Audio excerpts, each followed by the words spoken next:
ऑक्सीजोल की third synthesis की बात करें, वो भी काफ़ी इम्पोर्टेंट सिंथेसिस है हमारी। क्या?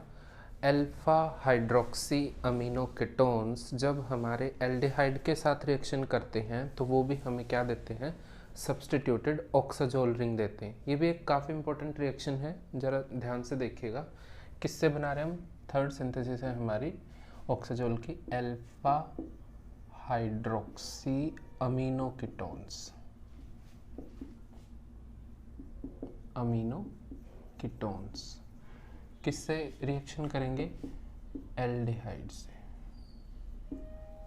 ठीक है, कैसे करेंगे वो मैकेनिज्म के थ्रू पता चलेगा। R1 C double bond O C alpha hydroxy amino, मतलब अमीनो ग्रुप के ऊपर क्या प्रेजेंट है? OH। किसके ऊपर? एक अल्फा कार्बन के ऊपर। मान लो ये R है, ये R1 और ये है हाइड्रोजन।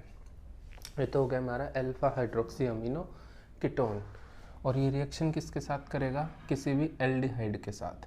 मान लो R2C डबल बॉन्ड O और H। ठीक है, क्या होगा? इस नाइट्रोजन के पास क्या है? लोन पेयर है तो इस ऑक्सीजन के पास भी, लेकिन नाइट्रोजन के ही अटैक करते हैं। ऐसा क्यों? इसके पीछे एक रीज़न है, देखो ध्यान से। ये नाइट्रोजन है, मतलब इसका ये p ऑर्बिटल होगा यहाँ पे एक हाइड्रोजन है। अब यहाँ पे ऑक्सीजन है, इसका भी एक p ऑर्बिटल होगा। अब इलेक्ट्रोनेगेटिविटी की बात की जाए तो ऑक्सीजन ज़्यादा इलेक्ट्रोनेगेटिव है नाइट्रोजन से। तो अगर ये इलेक्ट्रोनेगेटिव है तो इन लोन पेयर ऑफ इलेक्ट्रॉन को बहुत जकड़ के रखती है अपने पास, ये फ्री नहीं रहते इतना ताकि ये डोनेट कर पाए। इसलिए नाइट्रोजन का एटम का साइज भी बड़ा और इलेक्ट्रोनेगेटिव भी कम है, तो ये क्या है? फ्रीली क्या कर सकती है? इन लोन पेयर ऑफ इलेक्ट्रॉन्स को डोनेट कर सकती है। तो हमारे नाइट्रोजन के लोन पेयर ऑफ इलेक्ट्रॉन्स हैं वो इजीली क्या रहते हैं यहाँ पे? अवेलेबल। तो ये जो नाइट्रोजन के ऊपर जो लोन पेयर ऑफ इलेक्ट्रॉन्स है वो क्या करेंगे? इस कार्बोनिल ग्रुप के ऊपर अटैक करेंगे, तो ये पाई इलेक्ट्रॉन क्या है? ऑक्सीजन के ऊपर शिफ्ट हो जाएंगे। हमें जो नेक्स्ट स्टेप अचीव होगा वो क्या होगा? R C double bond O C, ठीक है, उसके ऊपर क्या है? H और R1। नीचे क्या है? इसके N H, इधर कर देता हूँ मैं, यहाँ पे हाइड्रोजन और एक OH।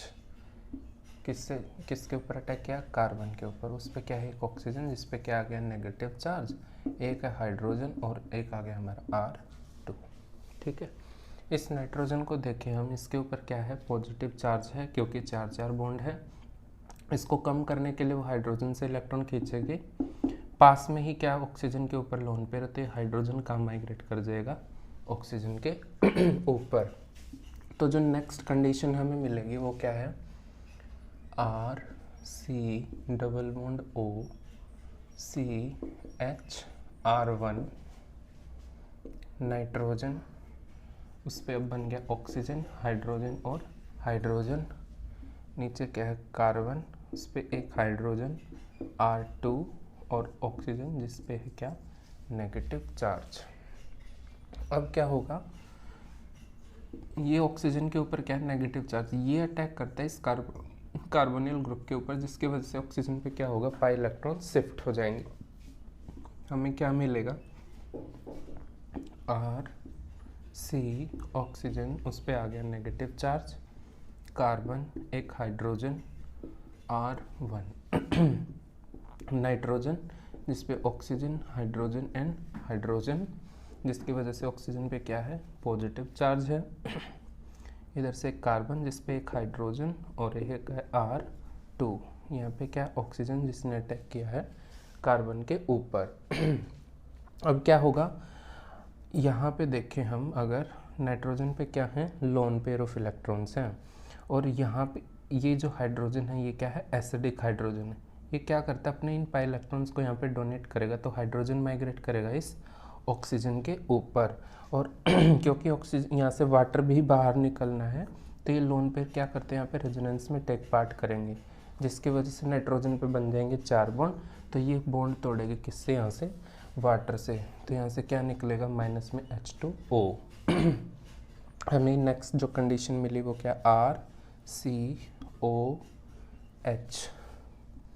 फिर double bond CR1, oxygen carbon HR2, यहाँ पे एक नाइट्रोजन और उनके बीच में क्या है, डबल बॉन्ड।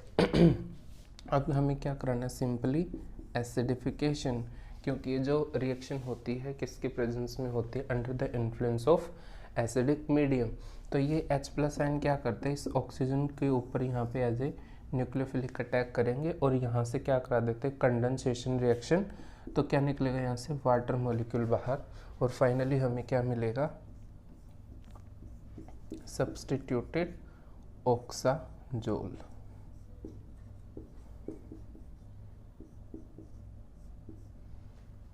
यहाँ पे ये बाहर निकल जाए, ये क्या है हमारी ऑक्साजोल रिंग।